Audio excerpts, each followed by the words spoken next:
do grupo de pesquisa de... Agora eu esqueci o nome do grupo novo, a professora Patrícia me falou, peraí. Grupo de Estudos e Pesquisas Avançadas em Logística e Supply Chain Management, o qual eu sou vice-coordenadora, junto com a professora Patrícia Barnieri.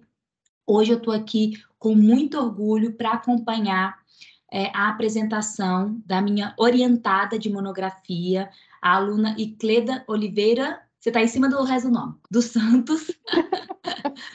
E Cleda, primeiro eu quero dizer que nossa, como eu fui feliz em te orientar nessa monografia.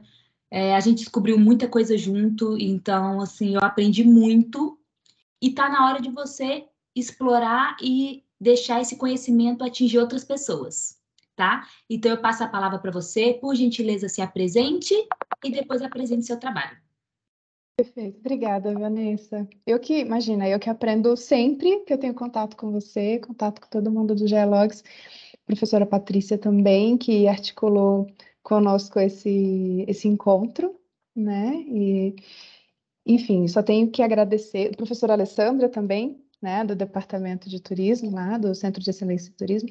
Então, todas essas pessoas fazem parte, né, e contribuíram enormemente para o desenvolvimento desse projeto. E eu estou muito feliz também de estar aqui apresentando e tendo seu suporte, né, como sempre. Então, boa noite, gente. Meu nome é Icleda, eu sou atualmente bacharel em administração pela Universidade de Brasília. Eu sou também gestora de negócios em turismo, né, que é uma Lato Sensus, uma especialização Lato Sensu em gestão de negócios de turismo pelo Centro de Excelência, também pela UNB. Esse tema me veio depois de realizar uma disciplina de enoturismo com a professora Alessandra, lá também do SET, e de alguns questionamentos que surgiram na época. E aí, enfim, chegamos aos resultados e essa apresentação é para compartilhar com vocês um pouco do que foi o desenvolvimento desse projeto. Falando rapidamente, eu vou mostrar os 3 primeiros pontos, e o meu foco maior aqui é a metodologia, os resultados e a conclusão. Então, trazendo um pouco de maneira bem rápida sobre a contextualização, em 2020 e 2021, nós tivemos no Brasil um incremento da produção de vinhos, né, uma das influências é pela aplicação da técnica da dupla poda, falando especificamente aqui do Cerrado brasileiro, né, da área de Cerrado do Distrito Federal em torno, e foi observado um crescimento muito grande no número de vinícolas aqui no Planalto Central, não só sobre a produção de vinhos, mas também de entretenimento relacionado a esse tipo de negócio. A Organização Internacional do Vinho, segundo os seus relatórios, também na mesma época, foi identificado um boom de consumo, né, brasileiro, e no mesmo momento foi sentido pelo mercado, de forma generalizada, a ausência de garrafas de vidro. Então, tinha o produto, né, o vinho estava pronto, mas não tinha garrafa suficiente para todo mundo engarrafar, enfim, comercializar o seu produto. Muito a partir disso, a União Brasileira de Vitivinícolas começou o investimento também em uma indústria de garrafas de vidro a nível nacional. Tá, mas Icleda, ok, temos uma fábrica de garrafas, não precisamos mais de garrafas. Não é bem por aí, e esse projeto está aqui para tentar mostrar que é importante a gente ter essa consciência da logística reversa vinculada à produção vitivinícola, não só aqui no Distrito Federal, mas de forma generalizada. É importante a gente ter não só o viés da consciência ambiental, mas a responsabilidade sobre a produção individual e coletiva. Então, o objetivo geral desse trabalho é investigar a existência de práticas, na verdade, relacionadas à logística. Então, o meu objetivo não foi saber se um ou outro produtor seguia um manual específico, né, sobre resíduos sólidos, mas saber conhecer as práticas existentes, se existiam práticas, né, e quais seriam elas e quais seriam as possibilidades. Para entender um pouquinho melhor, a gente mapeou o projeto com o entendimento, né, da produção, as possibilidades e depois a investigação em campo sobre, bem, o que acontecia de fato ou não. Trazendo rapidinho o referencial teórico, esses foram alguns dos autores que eu utilizei, mais para vias de ciência mesmo, uma vez que essa pesquisa pode interessar a outros pesquisadores, né, não só aqui no DF, mas fora daqui.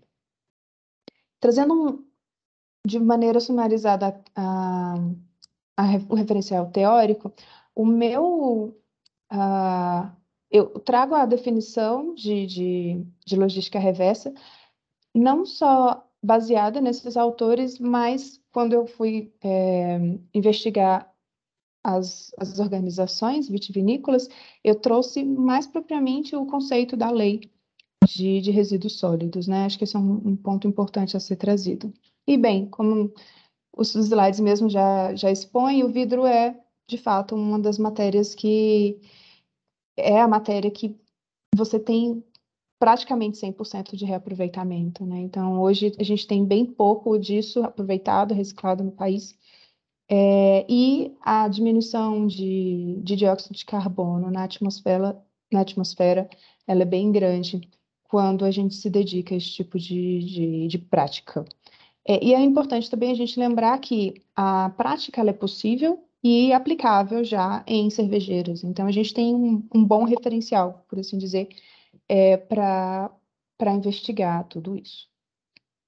Trazendo de novo, trouxe o apagão das garrafas, né? Isso sobre o tema na viticultura, o aumento da produção, o aumento do consumo, perdão, a falta do insumo e a priorização, né, das cervejeiras para a oferta de garrafas na época, em detrimento do mercado vitivinícola. Então, num primeiro momento temos garrafas para a indústria cervejeira, mas não para a indústria vitivinícola, que na época foi de 2020, 2021 foi bem complicado.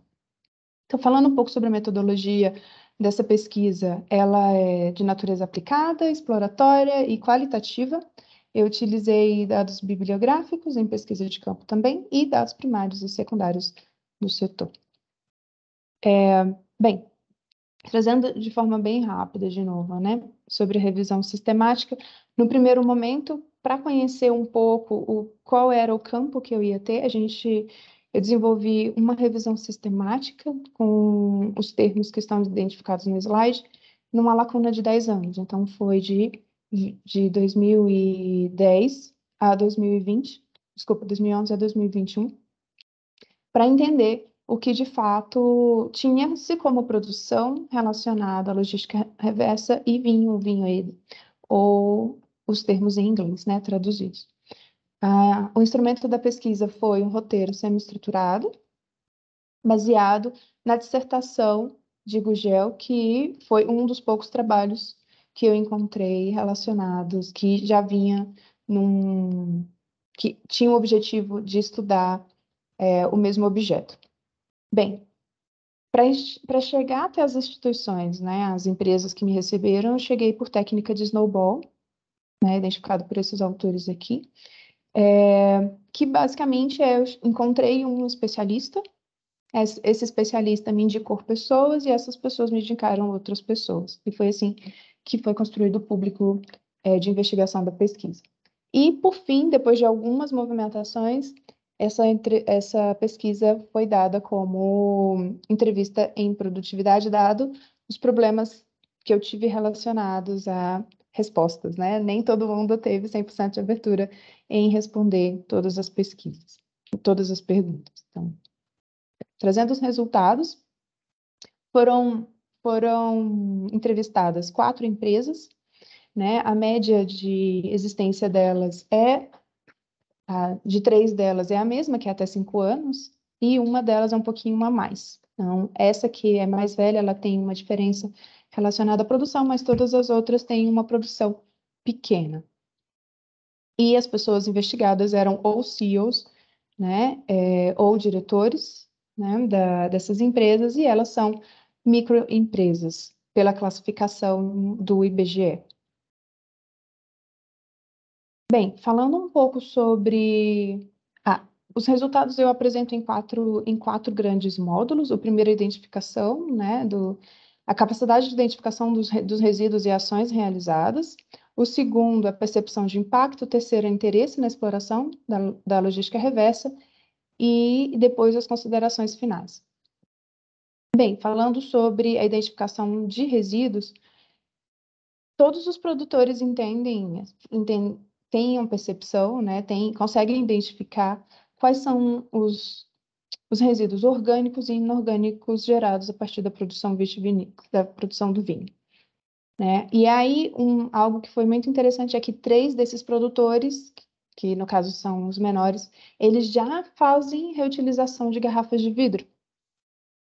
Essa reutilização, ela é geralmente voltada a vinhos novos e vinhos comuns, sendo que os especiais, eles precisam de uma garrafa mais incrementada, com assinatura diferente. Então, o reaproveitamento, ele é realizado, ele é destinado, em geral, que foi observado, para vinhos novos. Em 2 empresas, esse reaproveitamento representa metade e outro 100%, né, da produção, e uma outra, na maior, para descarte, ele é descartado para reciclagem ou é reutilizada como forma de decoração da propriedade. Outro ponto levantado foram as outras embalagens, né? Existem outras coisas que são consumidas dentro das propriedades para a fabricação do vinho, e essas embalagens, inclusive embalagem para dar de presente o vinho, né? Todos esses são considerados também. Todas elas são destinadas à reciclagem. Também foi identificado como algo comum as parcerias informais entre lojas, entre amigos, entre pessoas que consomem vinho, e trazem essas garrafas para essas propriedades. Elas, em geral, elas se autodeclaram ponto de entrega voluntário, o que isso significa que a pessoa, quem consome, tem a referência deles e pode trazer, e geralmente traz essas garrafas de volta para a produção, né? E também em lojas de amigos, como eu comentei, lojas de terceiros. As dificuldades apontadas nesse momento pelos produtores foi o rótulo e a adesivagem, né? Então, dependendo do adesivo que me foi trazido, dependendo do adesivo que eu tenho no rótulo, eu não consigo reaproveitar bem a garrafa. O ponto da higienização, muito voltado ao risco de contaminação da bebida, né? Então, esses foram pontos identificados como pontos sensíveis e que podem vir a ser aprofundados tanto em tecnologia como observação, né? Para a gente entender melhor sobre o que impede, de fato, esse reaproveitamento. Por fim, eu trago como destaque que um dos produtores, ele já utiliza novas formas de envase do vinho dele, e ele vê isso como estratégia do negócio dele, pela natureza mesmo, né, do negócio, de ser sustentável, de ter uma marca mais voltada à questão ambiental de sustentabilidade, e o impacto ambiental positivo e também econômico positivo. Em relação à percepção de impacto, é unânime a identificação dos materiais que trazem que são resíduos, né, do consumo do pós-consumo do vinho, perdão, é ao contrário. E um fato interessante é que eles desconhecem outras vinícolas que reutilizam vinho. Então, eu ouvi muitas vezes assim, desculpa, a garrafa. Eu reutilizo a garrafa, mas eu não conheço mais ninguém que faz. Então, é uma prática que muitos deles têm, mas que eles, por algum motivo, essa informação não é trocada.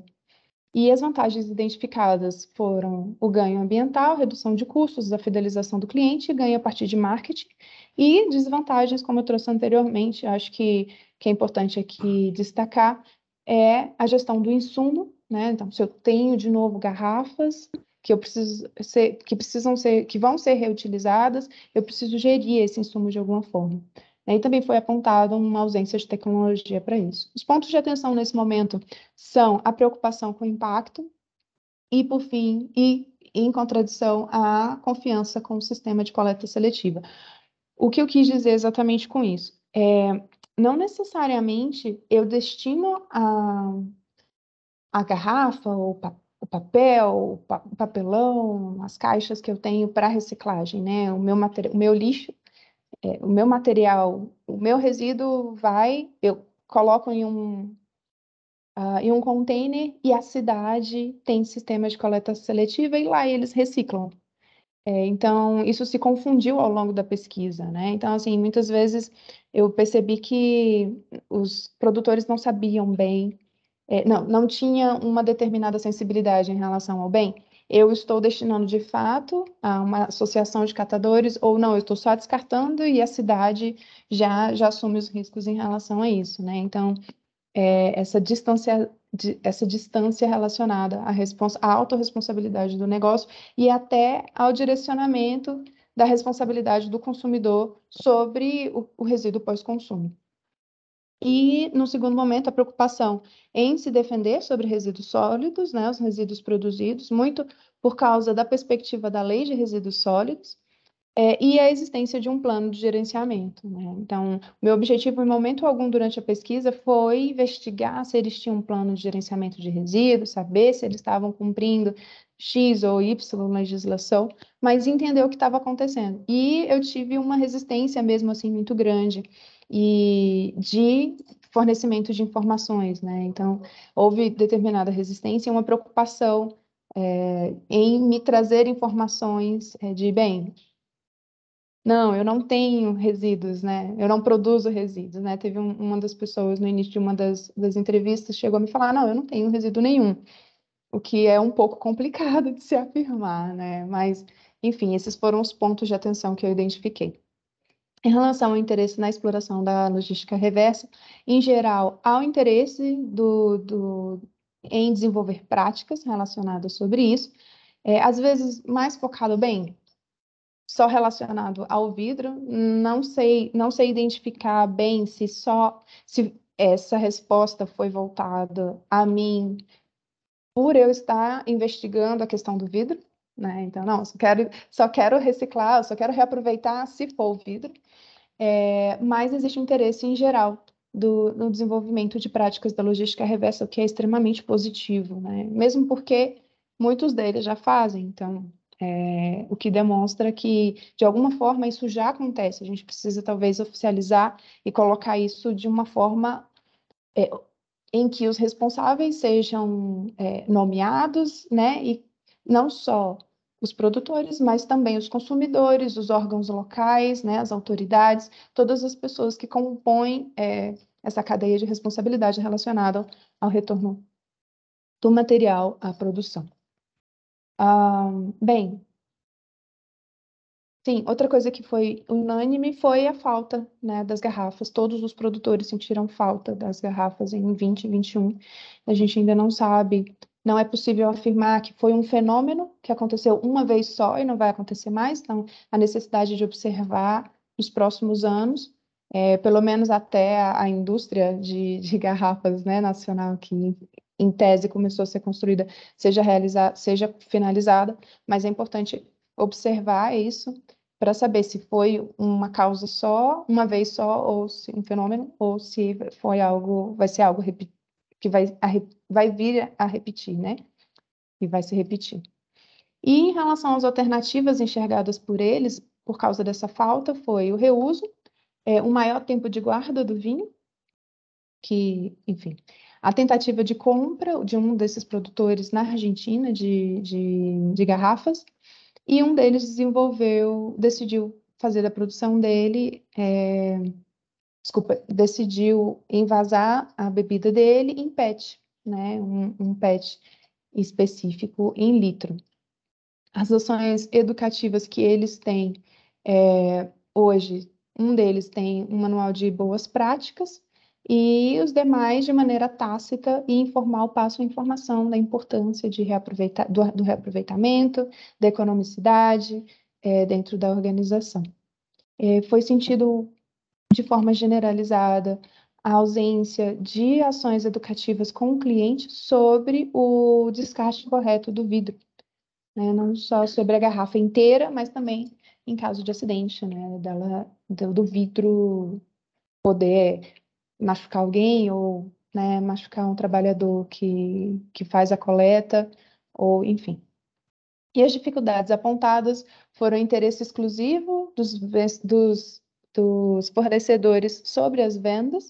Então, eu tenho os fornecedores me trazem as garrafas, mas eles só querem, né, segundo essa palavra, essa foi a frase de um dos produtores, o fornecedor só quer vender. Então, essa foi uma das dificuldades apontadas.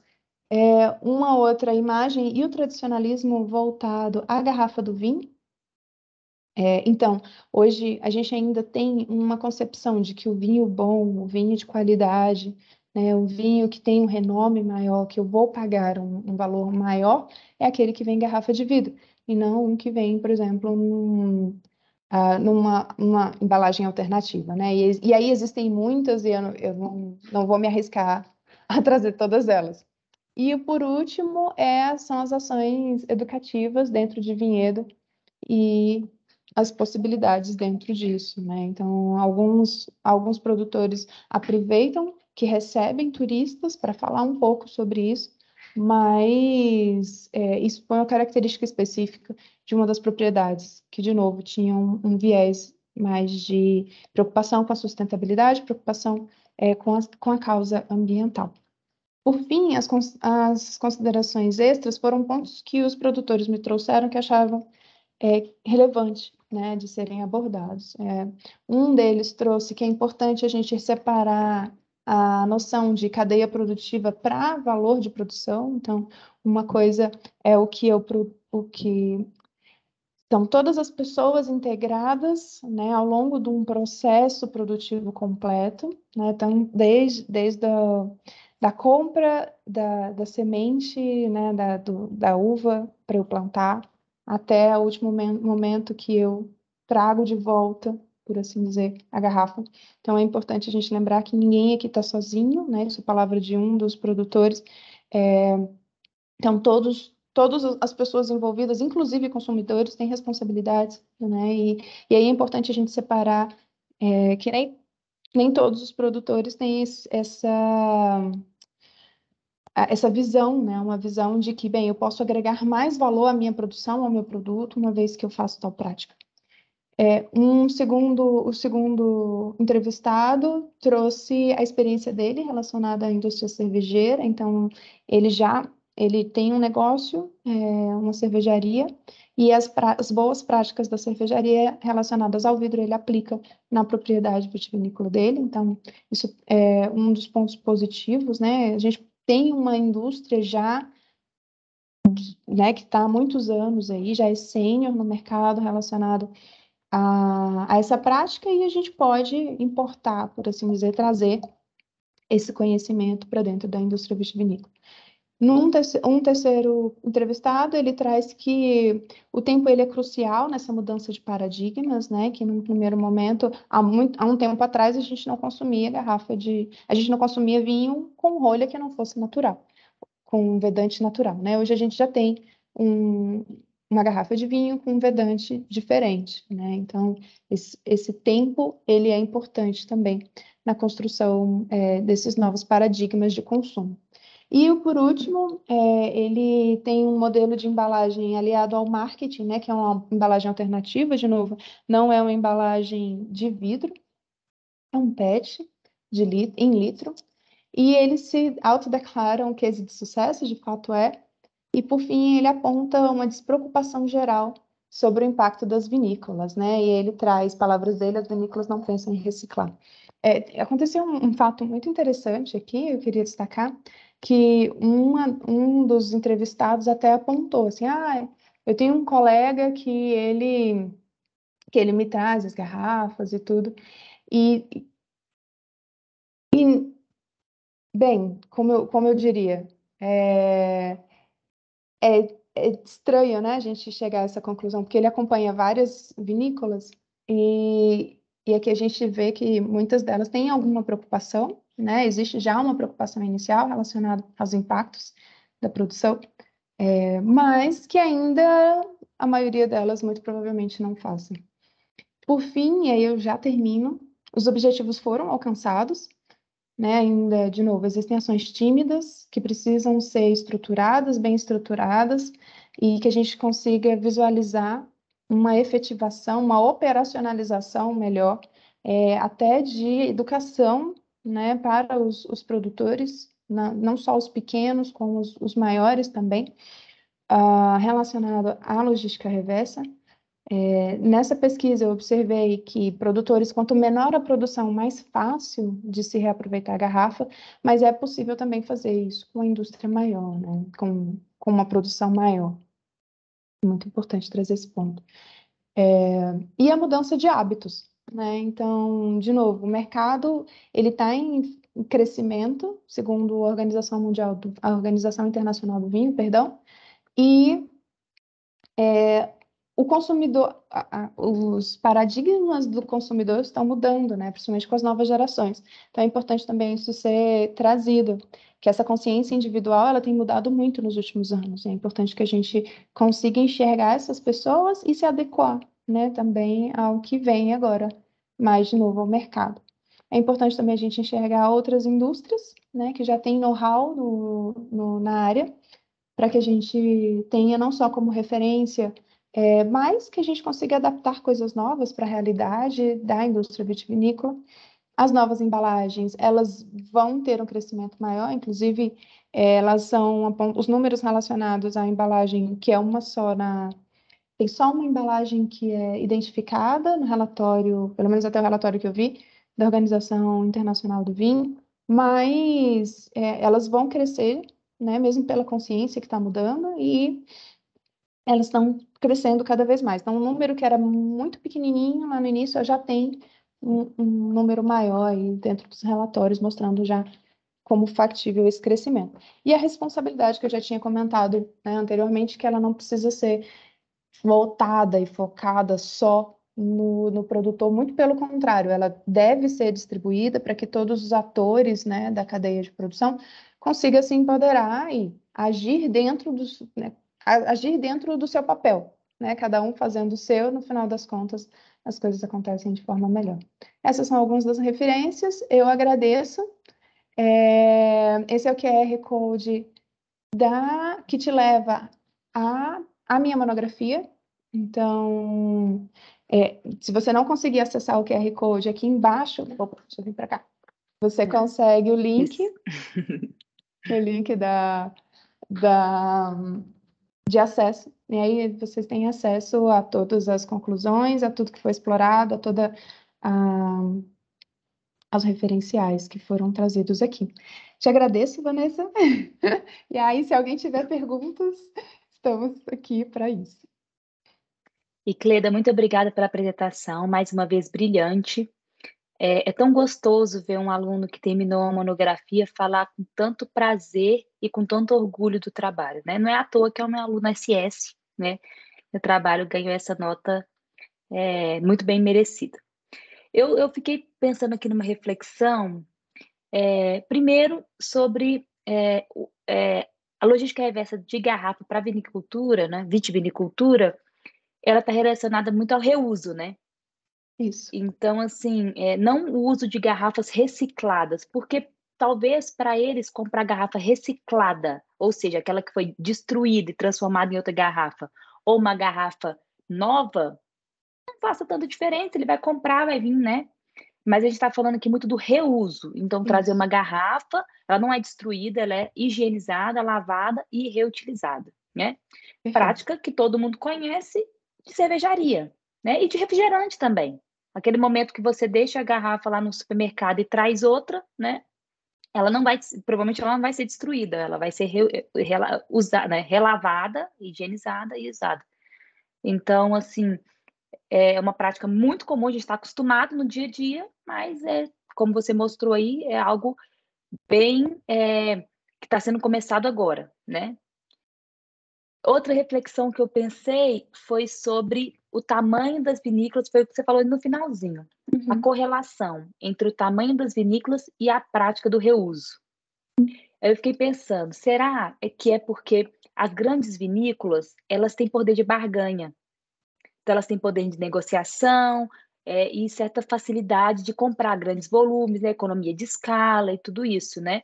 Aí a gente pensa em cadeia de suprimentos, que as grandes organizações, elas vão ter muito mais estratégias de logística de suprimento, né? Uma cadeia muito mais integrada, compras que são, igual eu falei, grandes, né? Então, assim, compras programadas com antecedência. Então, esse poder faz com que muitas vezes elas não devam ter o interesse em reusar uma garrafa, né? Porque a gente sabe que essas garrafas elas precisam voltar para a produção e elas têm que passar por um processo para serem reusadas, né? Já as pequenas, de forma competitiva, para diminuir custo, elas podem fazer o reuso, né? Fiquei pensando assim, que deve ser realmente estratégia, né? Estratégia de competição, E né? isso, Mas isso como até até. a professora... desculpa, pode falar. Não, pode falar, perdão. Pode terminar, perdão. Não, é que aí eu lembrei da professora Alessandra falar, ela falou, olha, tecnologia tem, porque e não é caro, é falta de interesse em reusar. Só que as pequenas, como aí para elas o investimento é alto, mas elas conseguem fazer, como é pouca quantidade, eles fazem praticamente manual, né? Isso, E compensa porque elas não têm o poder de barganha da cadeia de suprimentos, exato, exato. né? E aí a gente acaba identificando aqui talvez uma oportunidade de negócio, né? Porque se existe, por exemplo, uma empresa que recolhe essas garrafas para reuso, faz a higienização e distribui para Uhum, as organizações vitivinícolas, existe aí uma lacuna, né, de mercado que economizaria, né, o trabalho, por assim dizer, uhum, dessas empresas em gerir um insumo, uhum, de higienizar e de ter uma preocupação relacionada a todos, né, enfim, toda a higienização que tem que ter, e elas só fariam a higienização que eles já fazem, né, de forma padrão, pro, pro o engarrafamento envasamento. envasamento, perdão, obrigada, pro envasamento da bebida. Então, é isso, acho que a gente chega a essa conclusão, assim, também é importante a gente investigar, como você muito bem trouxe, Vanessa, quais são os custos disso, né? Qual é o custo que eu tenho do reuso, qual é o custo efetivo, né, que eu teria em comprar uma garrafa nova, e quais são as consequências disso.